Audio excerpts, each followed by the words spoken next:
네, 저 강만수 산업은행장님. 예. 얼마 전에 강연에서 현재 위기는 대공황 때보다 더 크고 오래갈 것이다. 자본주의는 끝났다. 지금은 부채주의 시대다. 이렇게 말씀하셨는데, 좀 부연 설명 좀 해주실래요? 좀 부연 설명 좀 해주실래요? 예. 그 이야기는 우리 기자들하고 설명을 하면서 이 파이낸셜 타임스라든지 월스트리트 저널에 나온 그 이야기들을 소개한 내용입니다.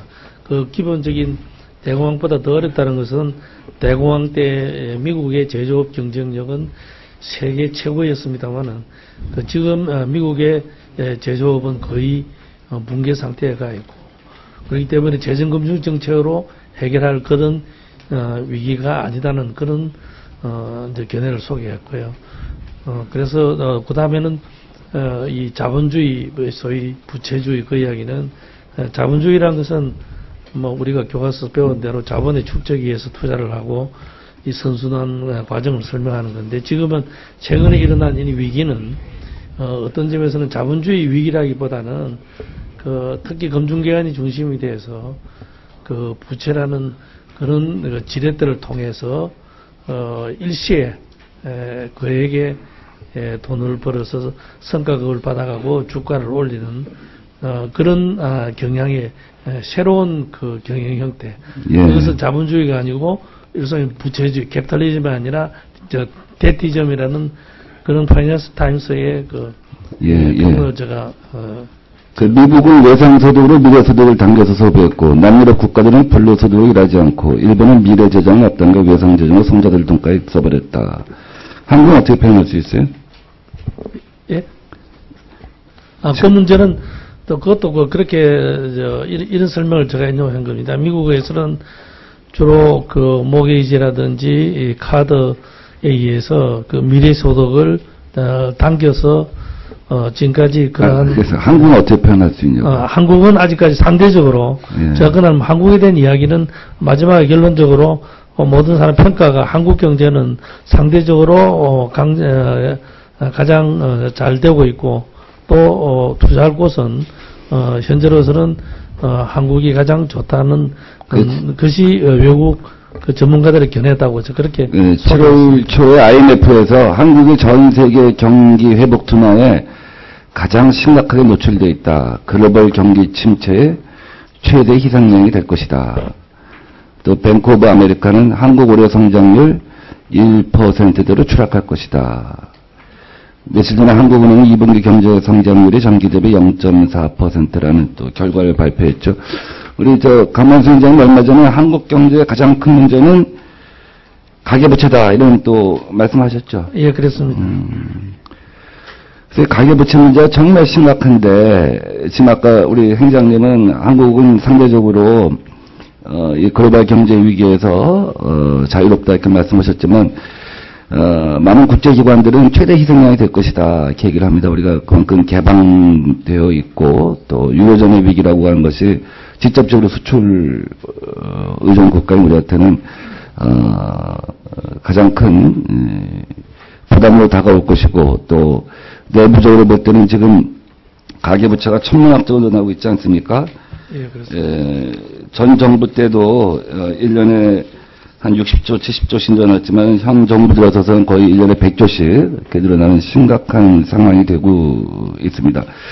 그래서 이 약탈적 금융이라고 표현되는 현재 어떤 그 손해금융 중심 체제를 갖다 근본적으로 좀 바꿔야 되지 않을까 하는 생각이 들고 대출제도 같은 경우는 현재의 대출제도가 아니라 지금 유럽이나 미국에서 금융위기 맞고 난 다음에 금융개혁법이나 이런 걸 통해서 근본적인 변화를 했는데 우리 같은 경우도 적격담보대출이랄지 비적격담보대출 갖다 구분을 해서 적격담보대출에서는 금융기관이 상환능력 심사를 이행한 것으로 추정하고 비적격담보대출은 차입자의 자산관리를 부실화시킬 우려가 있기 때문에 반드시 상환능력 심사를 하도록 하는 등 차입자 보호를 위한 제도 같은 것이 만들어져야 된다. 공정대출제도라고 제가 표현하고 있는데 이런 좀 근본적인 변화가 있어야 한다고 좀 봅니다. 어떻게 생각하시는지요? 예, 그런 제도적인 보완도 필요합니다만은 저는 그냥 기본적으로 우리나라가 하고 있는 가계 대출 중에서 다른 선진국에 없거나 우리나라가 너무나 고금리인 대출, 특히 카드 대출 그런 문제에 대한 근본적인 검토가 있어야 된다고 생각합니다.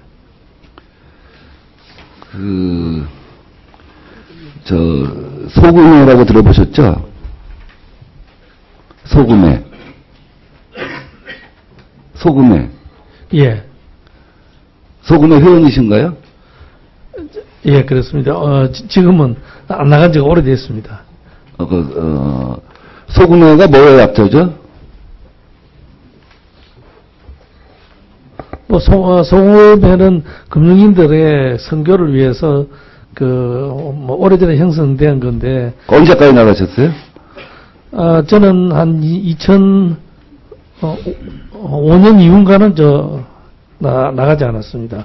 초기에만 나가다가 그 뒤에는 여러 가지 사정으로 나가지 않았습니다. 대략 어떤 분들이 정기 회원으로 참여하시죠? 예, 금융인들은 금융 정책을 담당하거나 그다음에 금융 관련 기관에 있거나 그다음에 순수 금융 기관에 있거나 은행, 증권, 보험 이런 사람들이 다 모이는 회입니다. 이번에 저축은행과 관련된 저축은행 행장들도 몇 분이 소금회 멤버신가 보죠? 회장들 솔로몬 저축은행이랄지 몇 군데도. 저 그런 사람이 있는 자체를 모릅니다. 저는 아마 정확한 기억은 안 납니다만 2005년 이후는 제가 한 번도 안 나갔는데 제가 재정부 장관 시절에 과거에 소금회 회원이라고 감사장을 준다고 오라 그래서 딱 한 번 나간 거 외에는 오래전부터 나가지 않았습니다. 그럼 매월 모입니까? 예? 그전에 매월 모였습니까? 매달? 예, 매달 마지막 토요일 날 새벽 기도가 끝나고 6시 반에 모여서 기도회를 하고 선교에 대한 이야기를 하는 그런 단체입니다. 주로 기도하시고, 예. 누굴 초청해서 강연을 듣는다거나 이런 일은 없고요. 예, 그런 거는 제가 있을 때는 특별히 하지 않았는데 가끔 우리 관련되는 회원 중에서 일부가 간단한 이야기들은 그때 2005년도 회원은 한 몇 분 되셨어요? 예? 회원 2005년도 그때 그때는 아침에 나오는 사람이 많을 때는 하여튼 저 기억은 한 150명 정도 되었는데 그 뒤로 제가 요 근래는 몇십 명 안 나오는 걸로 들었습니다. 왜냐하면 원래의 이도와 달리 예. 이것이 정치적으로 자꾸 논의가 되니까 그래서 요즘은 거의 회원수가 별로 나오지 않는 걸로 들었는데 정확한 내용은 모릅니다. 당시에 이상도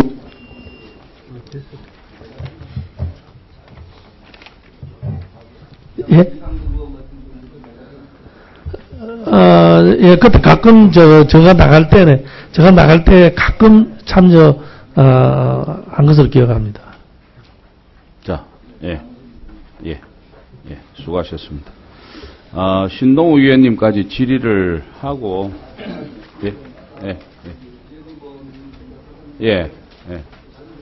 그거 어떻게 됐어요? 예보사장님.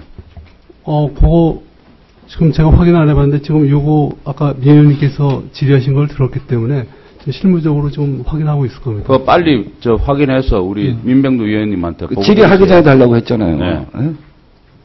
바로 확인해서 민병두 위원님한테 보고하세요. 자, 신동우 위원님 질의해 주시기 바랍니다. 네.